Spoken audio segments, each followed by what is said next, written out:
Hello and welcome back to another episode of Skin Like a Rhino with Elvie, the podcast that celebrates ambitious women breaking old taboos and new ground. This week, I'm delighted to be meeting with Elina Berglund, the co-founder and CEO of Natural Cycles. A bit like me, Elina had a very different background before starting in FemTech. She was in fact a particle physicist, and then she made the jump to starting up Natural Cycles, the first ever certified digital contraceptive. Elina, so good to have you on the podcast. Thank you so much for joining us today. And Natural Cycles, I think it's 10 years since you started Natural Cycles, and a similar amount for Elvie. We've been kind of working in parallel, haven't we, in this crazy femtech world, looking at sort of different issues in different ways. And I'm just delighted to be able to share some of your story today. But I think something very exciting and interesting about in terms of how you started Natural Cycles was the fact that actually before you had a very different career, but also equally a very male-dominated industry as is tech. So I was doing research at the CERN laboratory in Geneva, Switzerland, where they collide particles at very high speed to see what other particles you can get out to understand more about the universe. And the most fundamental parts of how we're from. And it's really a lot about data and analyzing a huge amounts of data. And in tech, when they say big data, I always know that it's tiny data compared to what we had at CERN. So yeah, that's where I started. And I always wanted to become a physicist. I was 5 years old. So I was always very fascinated by trying to understand the universe, black holes and stars and all of those things. Oh my God, Elina, from the age of 5, I think when I was 5, I was still playing with dolls or Lego or certainly. Well, I was doing that too, for sure. And so CERN, I mean, such a prestigious institute, from what I understand, also a very small number of women. I mean, how many particle physicists in your sort of cohort were women? So if I remember correctly, when I was at CERN, we were 12% women overall. I was lucky enough, though, that in my immediate surroundings. So I was, as a postdoc, I was working on trying to find the Higgs particle, which we found in 2012 and led to Nobel Prize in 2013 for those that predicted it. And there actually were more women in that analysis. And I don't know why that is, but I very much enjoyed being more women in my immediate working group. And there are actually several of them that work with me today at Natural Cycles, because now they're working as data scientists with me still. Elina, so you just dropped that in so subtly. Is it sort of just like this little throwaway comment, worked on it in 2012, what the next year won the Nobel Prize? That's an incredible. Yeah, that was incredible. It's, I think still the biggest moment of my life and the biggest highlight. I don't think I'll ever be able to top that. Maybe one day there'll be a Nobel Prize for women's health, and hopefully one day that would be cool. So was it sort of you tick that box? Was it I can't, I've peaked now in physics, I'm going to throw my energy somewhere else? Yeah, it was exactly that, because I was it's not that often you discover a particle, and it's not that often your discovery leads to a Nobel Prize. I was thinking well, maybe I should try doing something else. And since I've only ever wanted to be a physicist from the age of 5, I had to really think about it. What else would I actually want to do? But a few months before, I had taken out my hormonal implants because I wanted to give my body a break to get back to normal before having children a few years later. And I wanted to figure out a way to prevent pregnancy naturally in an easy, effective way. And I realized that the body temperature changes throughout your menstrual cycle when you ovulate. And I thought, actually, this is something that is also very, very interesting. And I'd like to do more research on this. And that's how I kind of started to create this algorithm that is Natural Cycles today. But again, you make it sound sort of quite easy, but I think it must take quite an unusual person to think, I'm trained as a particle physicist, and I'm going to just now apply this knowledge, I'm assuming, plus other knowledge to a completely unrelated field. I mean, switching from physics to the field of health and also the field of tech, how did you find making that kind of jump? Was it easier or harder than you expected? What was surprising about it? Well, I think it came from a true passion of data and science, so that the two fields have in common. And still today, that is my biggest passion. I would say, though, that maybe I was a little bit naive at first, thinking that, okay, this is actually something that a product that women need and women want, like to be able to prevent pregnancy naturally in an effective way of doing so and without side effects.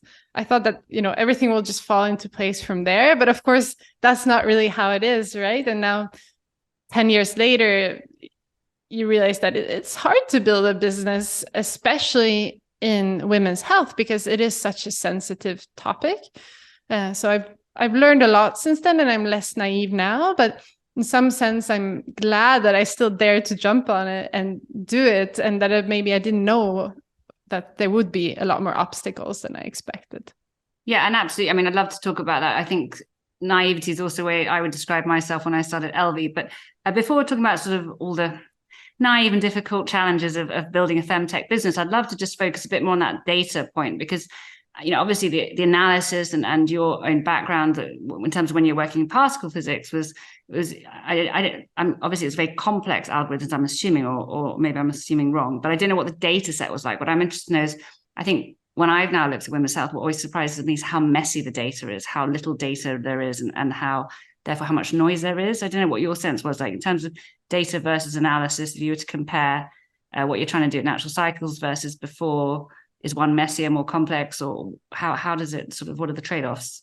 I would say that definitely particle physics is much more complex in terms of like the sophistication of analysis being done, and also the size of the data set. I mean, now we've published 16 clinical studies with Natural Cycles, and I realized that, it is a little bit different in the field of health and medicine. But one complexity you have there that you don't have in particle physics is the human bias. And that we see has a huge impact on everything you study with humans. How they behave and like what type of demographic they are has such a big impact, and that you always have to account for in your analysis. That we don't have in particle physics. Like, the particles, they don't have feelings. So that's why they're simpler in a way. People are having sex when they're not supposed to. For instance. And that depends a lot on, for instance, what country they're in and what culture they have. And we see all these things. And I think that's what's really fun about Natural Cycles too, is that we can perform this type of research in a global scale that maybe hasn't been possible before, when contraception didn't used to be a digital product. So you threw it out in the world after I've done a kind of a limited clinical study at first, and then you don't really know how it performs. But since Natural Cycles is a medical device and a digital product for contraception, we actually do on a monthly basis analysis to see, okay, how are our users performing? How is our algorithm performing in the different countries, in the different age groups? And we make sure every month that everything is aligned with our claims. And we can also see these subtleties in behavior and how people are different. I think you and I just jumped straight into the data and so on, because it's quite geeky. And also because I actually worked in contraceptives before. So the calendar method, which is obviously what Natural Cycles is based on, is something I sort of looked at. So we jumped straight into the data, but I suddenly realized for the listeners out there, they might be wondering a little bit about when I say, people are having sex when they're not supposed to. Do you want to maybe just explain, Elina, what Natural Cycles is, the proposition, and how it works? And then we can explain more, I think, in terms of, as you said, that human bias, or to what extent is it the responsibility of Natural Cycles to perform contraception versus also that human behavioral side? Of course.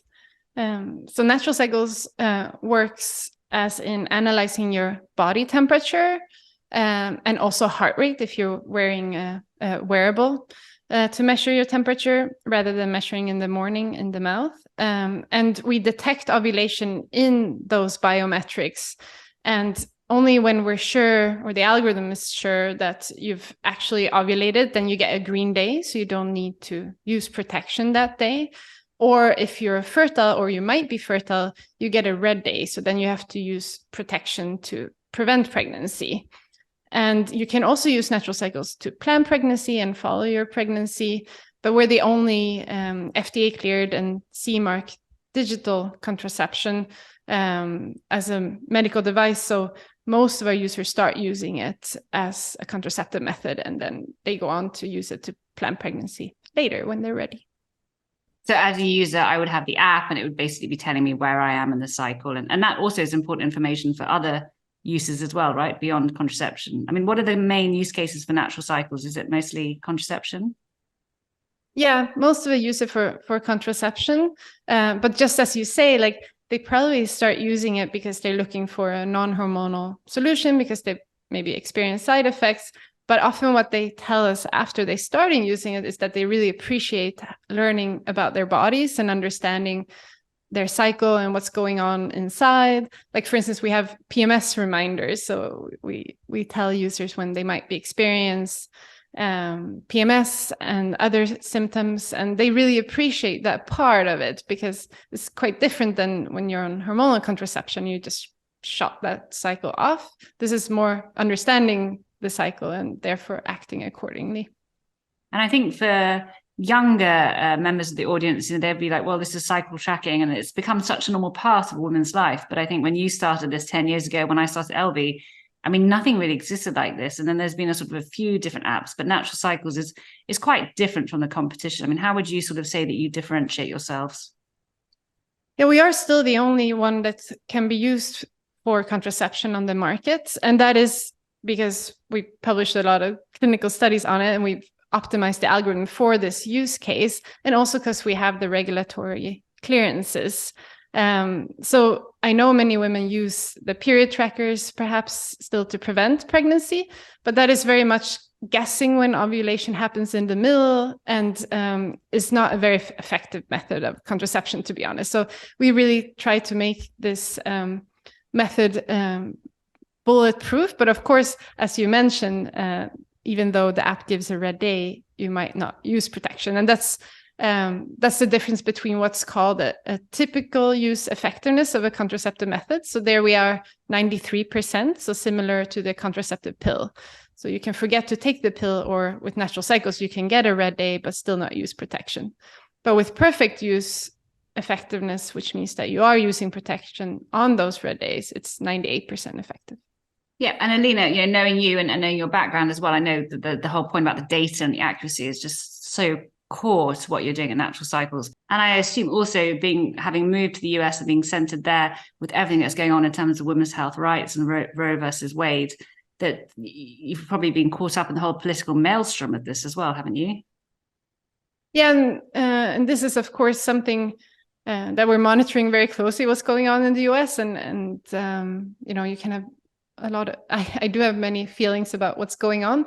But when it comes to Natural Cycles, we've actually seen more of a positive effect because women maybe don't want to use a period tracker to prevent pregnancy anymore because A, it's not effective, and B, often it's also free. And if an app is free, they have to monetize in a different way, like for instance, on your data.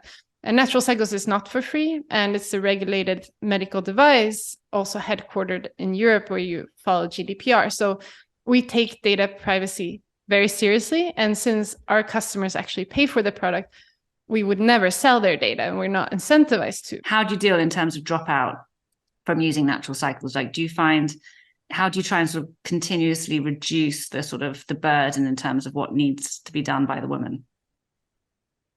So that's where I think the ease of use, just like you say, of measuring comes in, because that is the biggest hurdle in a way. We do have very good retention rates in general. So we have users that now have used it for 10 years, which is really cool, and including myself, of course. But indeed, we see that maybe the biggest hurdle is to remember to measure in the morning. So therefore, we think the future is more on the wearable side, making it easier to measure, and the rest kind of comes from there. But you were saying, I think on a monthly basis, you analyze the data, different age groups, different geographies. So who are the most naughty culprits? Which age group are least likely to follow the instructions? Actually, surprising, but the Scandinavians are the worst in terms of that. Well, yeah. You mean they just have sex whenever they want? They don't really. Well, they are less likely to actually use protection on those fertile days. They're more likely to maybe use withdrawal or just risking it at all. And I think it has something to do, I mean, I'm Swedish myself, so I have some insight. Part of it is maybe surprising because you think of Sweden as a rather gender equal country, which it is. But when it comes to the burden of contraception, it is very much on the woman. So, and there are studies that have been made on this that show that Swedish men assume the woman to be on the pill. So he's not willing to use a condom, not even for shorter relationships that aren't long term. So that's one aspect of it. And then I also think that, it is easier access to abortion, for instance, than in other countries like the US or, for instance, Brazil, where it's completely illegal. And there we do see that compliance is better because it's a harder price to pay if you don't comply. Yeah, no, I completely get it. And I think obviously I was sort of being a bit flippant about it, but it is like all these issues, they're so complex in terms of how gender and gender equality is playing out in each society, as well as regulation and as you were saying, sort of sexual mores as well. But you were talking earlier about as a founder, the journey of building the business was a lot more challenging in some ways than you might have expected. What have been the sort of the unexpected hurdles along the way? Well, the first one was really to figure out the regulatory part. Like, we're an app, and at that point, apps were quite new. So, are we a medical device? If we are a medical device, what risk class are we? And we ended up being the same as the condom, so indeed like a bit higher risk class than. So it's called class 2, both in Europe and the US. So it's kind of like medium between class 1, which is just something that kind of monitors something, and class 3 is something that's inside your body, like an IUD. But it was not easy to get there, and it took a lot of years, clinical studies, and also discussing a lot with regulators, because they didn't know themselves, because the regulations weren't written for digital products. They were written for like a traditional medical device, like a condom that you buy in a store. So that was one big hurdle. And then also, like, as you mentioned, like realizing that women's health is so sensitive, and figuring out like, how can we educate around the topic of women's health and bring this forward, rather than, just dealing with a lot of skepticism because it's women's health. Like you said, it's taken a while to sort of build that data, get the regulation, get the clinical trials going. I guess you need very sort of patient investors to be your partner in this journey. How's it been in terms of raising money? Yeah, we did raise quite some capital in the first years, and I have the board meeting tomorrow, so I will meet my patient investors tomorrow. And indeed, they have been very patient, and they really have believed in that natural cycles is a product that women do need. And maybe we're lucky, but they've been patient with us, maybe more patient than I've been myself. Sometimes I'm not the most patient person myself, but I am resilient. So I still don't give up, even if I get frustrated. And I think because of the work Natural Cycle's doing, because of the work we're doing at Elvie, there's been this incredible flourishing of innovation in this space. But investors need to also understand that when it comes to women's health, as you've pointed out, it takes longer than you might think, because either the regulation's not there, the data's not there, or even women's attitudes and education are not there yet, right? And I very much am concerned that, investors, that they don't lose patience, that they allow entrepreneurs to be able to keep pivoting and innovating and making mistakes, which I'm guessing is sort of what's happened to you and is a natural part of any entrepreneur's journey, right? Yeah, it does take a lot of time. I mean, we've been at it for 10 years, but in some ways, I still feel like we're in the beginning. We have so much left to do. So, yeah. And you say we, I know obviously you work well, you're also referring to you and your partner, Raoul, who's also your husband, right? I mean, as I said to you before, I don't know how you did it. I worked with my husband for about a week and he drove me absolutely crazy. How do you manage to kind of be work partners and life partners and hopefully have some sort of healthy boundaries between the two? Yeah, it's you have to want to be together 24/7. That's really important, and that we always did also before we worked together. Well, it's a little bit funny because this week he's in South Korea. Actually, he left on Sunday evening, and we're not used to being apart. So like part of me is a little bit depressed this week. Like I'm just used to him sitting next to me all day long, and now he's not, and I'm all alone here in my home office. But it's so sweet. So you've literally been working together 24/7. You've had 2 children in the last 10 years, and you're missing him. Well, hi, Raoul, if you're listening. Alina's missing you. Hopefully you hurry back. I think my husband's the opposite. He's quite keen. I'm going away on Thursday for 2 weeks. I think he's quite excited. So it's going to be nice and calm without me. Well, I think that's perfectly normal too. I don't know why we like spending so much time together. I mean, we met rather young. We were 22 and 19, and quite quickly, like we just, like to spend a lot of time, and that way we also get to share our passion, because natural cycles is quite all-consuming. You know, it's our job, but it's also our passion. It's our life. Like we have natural cycles and the kids, and that's kind of it in a way. But then we get to share that, so we get to talk about the fun parts and the visionary parts. Of course, in the times where it did not go so well, then it can be more tough because there's no escape really. But on the other hand, you can also really rely on each other, and you can kind of be a little bit gloomy together too. You have someone who understands what you're going through. Yeah. I think it's important to have a co-founder. I think it's tough to do it all alone. Then, of course, it doesn't have to be your husband. You can find someone else. But I don't think I could have done it alone. Yeah, but you also became parents, right? Is that right? You've 2 children since you started Natural Cycles. How did you manage to? I mean, I was about to say the word balance, but I hate the word balance because I also feel like when you're running your own company and have a child, there isn't really much balance for a while, is there? Or were you also able to? I think that was almost harder because in some sense, having the children makes it harder for us to spend a lot of time together. I mean, we are together with the kids, but the kids need all the attention. So it's very difficult for us to have a conversation when the kids are around. Maybe good for us because then we cannot talk about work so much at the dinner table because the kids don't want to talk about natural cycles. They're not sharing your passion yet then for this sometimes a little bit, but the older one, she's now 9, and she's curious about it, but most of the time they want to talk about something else, and maybe that's good for us. My kids are completely uninterested, by the way. They just think, actually, my daughter always tells me I'm just very lazy because when I'm home, I'm often just lying in bed, sort of recovering from whatever crisis I've been dealing with at Elvie. But I remember you saying, Elina, when you had the first baby, well, there was this lovely sort of, again, not balance, but at one point when Natural Cycles was in crisis, your baby sort of helped you get perspective, and then the other way around too. Just talk me through that and how that sort of plays out sometimes in life, these things out of our control. Yeah, when Alba, our daughter, was born, I guess I was a little bit naive again. I thought like, well, this parenting thing, it will be easy and I will be able to work at the same time, no problem. But birth was very tough with her, and it affected me a lot. And I didn't realize how difficult it is to have a baby and actually be able to do simple things like shower and eat something.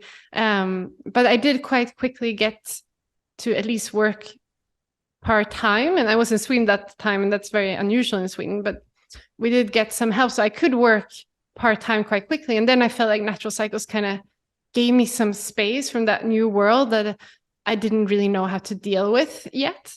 And then when our son was born 5 years later, and Natural Cycles was in a very different phase, and at that point also in a difficult phase, and we had to do a downsizing, I think when my son was 5 weeks old, and there I had a very good birth with him, and he was a very sweet and easy baby, and I knew what I was doing since I already had the first one. He gave me that mindfulness that I needed. So I felt like when I was dealing with work and it was really hard, I could sometimes go and just hold him and hug him, and I could feel my stress levels kind of go down. So it worked out both times, where Natural Cycles maybe saved me from my initial postpartum depression I had with my daughter, and my son saved me from that tough time with Natural Cycles, where I needed this, nice, calm time with him. Yeah. And I think sometimes in life, there is just something, when you over worry about how you're going to manage or how all these things going to happen, sometimes fate sort of intervenes in some way, doesn't it? That's something, there's always some give, or there's always some silver lining. Or I think also as entrepreneurs, a trait we all need, as well as the naivety that you mentioned, is that kind of sense of optimism or hope that things are going to work out. And I also found actually, being a parent, that there is something incredibly, not even just humbling, but being able to come home and spend time with the kids, or just being able to completely forget about work, helps put things in perspective, right? Yeah. What does. I mean, in terms of, this podcast, right, I called it Skin Like a Rhino, because I find particularly even in FemTech, right, when there's so many people who are saying, what are you doing? You haven't got the right team. That's not the right product. You're not right. This isn't going to work. That constantly people sort of telling you why things might not work out. So there is, I think, a need to develop kind of a thick skin against that. Have there been moments, in your journey where you've really had to sort of toughen up? Oh, for sure. Yeah, especially like I would say what's been tough was sometimes in the media, it was very clear that they were just out to get us. Like a journalist would tell me like, look, I love what you're doing with natural cycles. I love what you're doing for women. It's so important, but my editor needs me to write a hit piece. So I'm sorry, I have to do that. And then it would be like just spiral and get more and more negative media with things that weren't true. And this was new to me. I don't come from PR. This is not my expertise. So it took me a while to understand how this world works, and that not everyone wants something good for everyone all the time, right? And that, this is also a game. So this was tough, and I had to develop thick skin during this time for sure. And I think we face a similar thing at Elvie, when I've talked to other founders working in pelvic floor health or other taboo issues which can be sensationalized by the media. There's a sense that there's a sort of ongoing battle, because we're also on an issue that is, highly politicized, right? But looking to the future and trying to be a bit more positive, because you've already done such incredible achievements at Natural Cycles. What sort of next do you think in terms of where Natural Cycles will naturally take you? Will you be starting to support women at different life stages, or are there sort of more data points, new biomarkers, new partners who you think you can work with in order to keep improving the accuracy? And where do you think the non-hormonal methods of contraception will be going in the future? What could women be expecting in, say, 5 years' time? Yeah, so right now I feel like we're in a very busy yet exciting phase where we're doing this transition from measuring manually in the morning to wearables, and we're doing so much work on the regulatory side and the clinical studies and the product innovation side to make that happen. And I think once we're a bit further down the line, we will also have more and better data where we can create even more and better algorithms, right, to for the purpose of contraception, but also for other purposes. So I think one very interesting topic with the wearable data is menopause or perimenopause, because we see how women's cycles change very slowly over time, and maybe that's not something that you'd be willing to wake up and measure in your mouth every morning, but many women anyway wear wearables. So if we can give her insights into her cycle is slowly changing and what she can expect from that, I think that's one of our bigger product innovations in the future to come. That's very exciting. And I'm assuming here, I know you've got a recent partnership with Samsung, but also say the Apple Watch, we're already collecting so many data points on our sort of bodily changes during the day. Is that sort of then an opportunity for exploration? Yes, definitely. So this is the journey we're on, which is very exciting, I think. Elina, I think Natural Cycles, Elvie, I think you and I pretty much started the companies within a month of each other back in 2013. It's been 10 years. In my view, so much has changed. I mean, we didn't even have the word FemTech 10 years ago. What are you seeing in terms of changes, both in the tech community and more importantly, for women themselves? Yeah, I do think that things are getting better and better. We're becoming more and more open to talk about women's health related things, like what used to be taboo, like, periods is really not taboo anymore, at least not in our world. I know in some parts of the world it still is, but it's getting better. And I think, and also like, as I mentioned menopause before, I feel like this is a topic that's maybe still on the taboo side. But rather soon, millennials are going to start going into perimenopause, and I feel like we're gonna change that as we go. So, Elina, with natural cycles, your main audience is women, as they're the ones who are using the product, and it's very much, I suppose, based around women's ovulation period. However, one of my own personal gripes, having worked in contraception, is that often there's so much onus on the women rather than the men. What's your view on this, and what role do men play within the natural cycle story? So we do feel it's true that women are maybe our main customers because we track their cycles, but we do feel like natural cycles is it's maybe the most gender equal contraceptive method out there, because women track their cycles, but men are supposed to use protection when the woman is fertile, like a condom, for instance. And we do have a partner app for that, for instance. So if the user is willing to share it with their partner, he can track in a more simplified view where she is in her cycle as well. So he can also prepare and know, like, okay, I need to use a condom today. I still feel, though, that we very often hear from our users that, oh, how do I convince my partner to actually use the condoms on the days I am fertile? So it's not obvious, unfortunately. But we also have hear from many users where the partner is super supportive. So it seems to vary a lot. And I hope that we're going in the direction where, the partner is becoming more and more supportive. You are, originally a European startup that has moved to the US, which I very much applaud as somebody who's a British startup and have contemplated moving to the US. How was that move, and why did you decide to move the headquarters there? So we still have our offices in Switzerland and in Stockholm, but now also an office here in New York. Initially, when we personally first moved over to New York, it was quite tough because this was also before COVID. So we were used to being in the office together with the full team every day. And I was like used to be very close to a lot of the team. And it felt kind of lonely and sad to also be without them.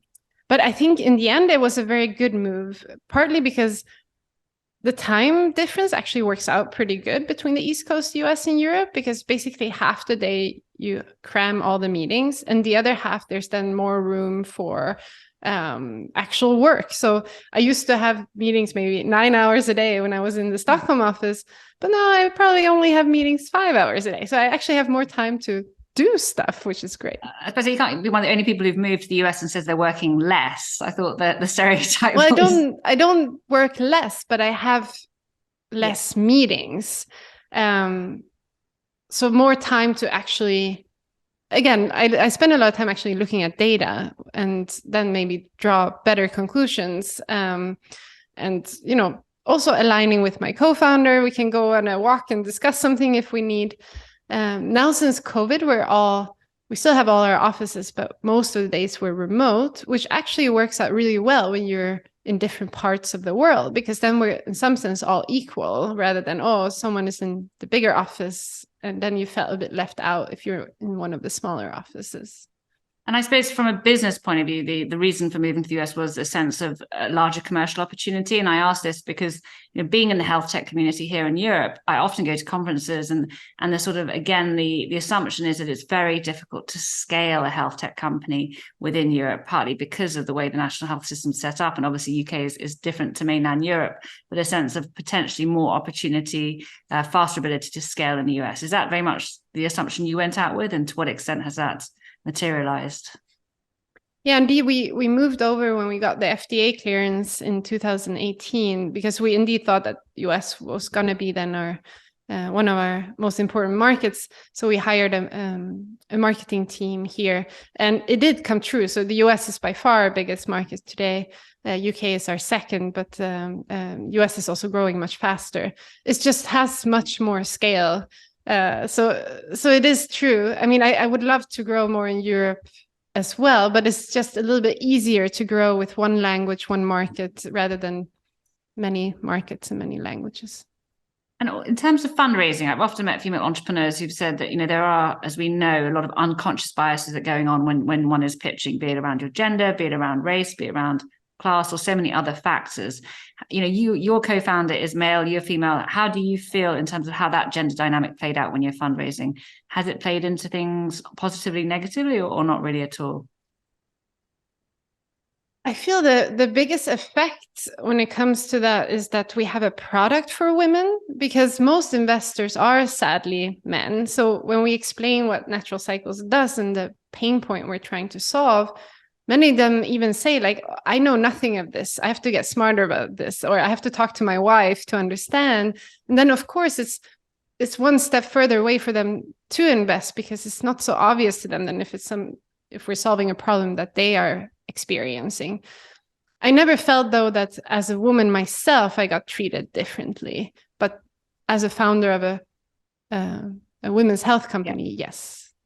Yeah, and I think I would also agree with that for Elvie, like, because Elvie is such an intimate women's issue, it would, obviously you could have a male entrepreneur pitching a product for women's vaginas, but it's obviously more authentic when it's a woman pitching that product as well. But I'm also conscious, having talked to so many female founders, that's not the experience they're necessarily having. I think it's specific, like you're saying, for our areas, because we're working in women's health. And I'm also, being optimistic, I'm excited to see less and less of the conversations where the male investor is like, well, let me go talk to my wife. It feels like some of that education on that side has definitely changed. And Elina, I'm just, congratulations on all the incredible progress, the partnerships, the growth, the profitability. And I'm just excited to see what you do next. And I'm very much hoping that it will be something that surpasses the achievement and pride that you felt when you won the Nobel Prize back in 2013. Thank you so much, Elina. Thank you. And thank you again for having me.